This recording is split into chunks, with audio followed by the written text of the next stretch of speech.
What is your purpose? What are you here to do? Those are the questions we'll explore today in the podcast, and we'll take a look at the beautiful quest of finding one's purpose in life.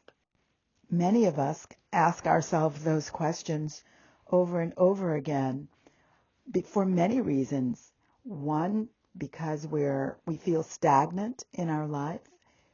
Two, we are having challenges and we're just not sure exactly why or what we're here to do. Or we've simply outgrown the current version of ourselves and isn't sure what's next. We're seeking those answers.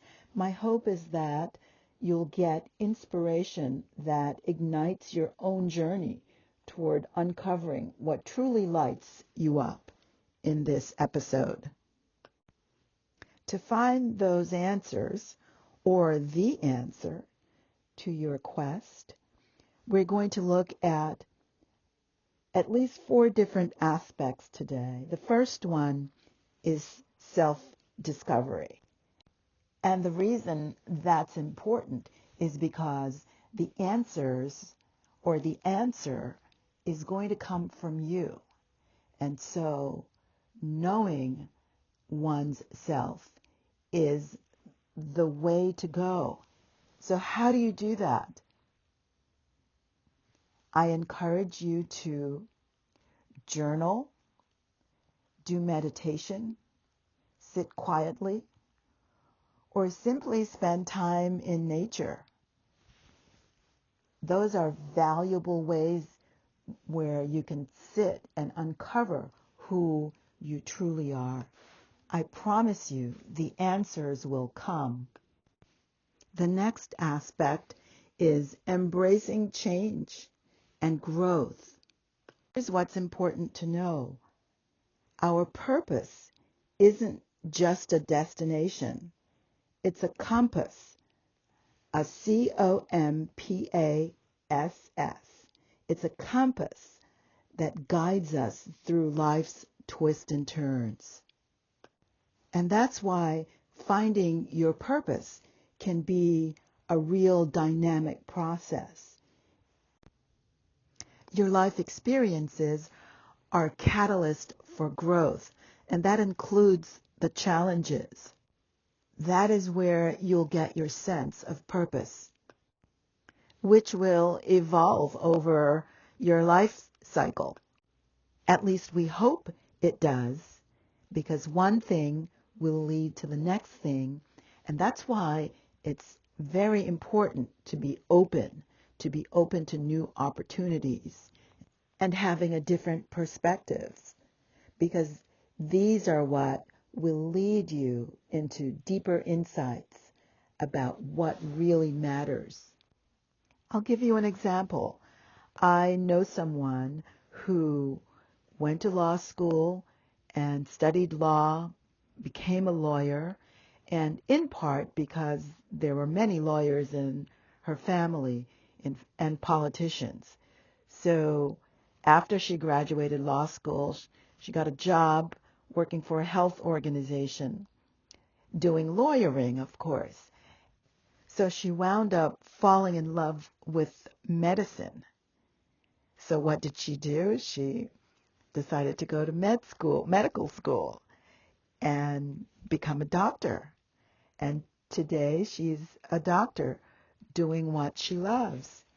But initially she thought she wanted to be a lawyer, and that was sufficient for her at the time until she found a new love and had evolved into a different perspective in her life. So the next aspect that we're going to take a look at is making an impact on others.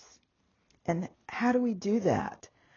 I think we do that in our daily lives, the way we treat everyone who we come across in a manner that we would want to be treated.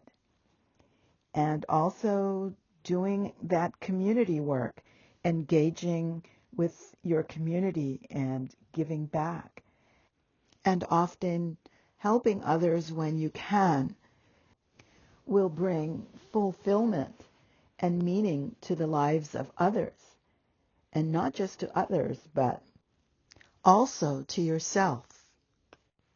So the last but not least foundational practice to put in place when we are trying to find our purpose is being present.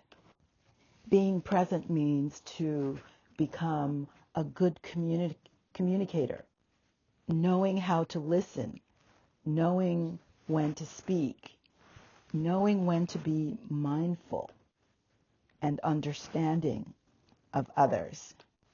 Being present will allow you to be mindful enough to recognize opportunities when they present themselves, and just the magic and wonder in your daily, everyday life.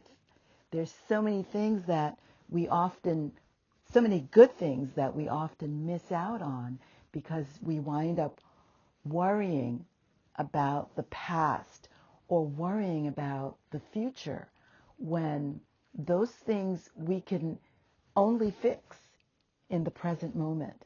The present moment is the most important part of those tenses: the past, the future, and the present. The present moment is what we use to create both the past and the present. So if we dwell about the past and then relive things that's happened, that is what we're creating. If we dwell into the future and try to create the future, then that is sometimes good, but if we dwell there, then we're missing out on the wonder that might be happening right in front of our faces. And when you recognize the wonder and the magic, the small, wonderful things that happen in your life on a daily basis that sometimes we don't see because we're not focused, remember to be thankful and be in gratitude for those small wonders. So in summary, remember that every step you take, no matter how small, is your purpose and brings you closer to discovery. So embrace your journey, the entire journey, the good and the bad and the ugly, with an open heart and mind. And may you continue to seek and find what fills your soul with joy.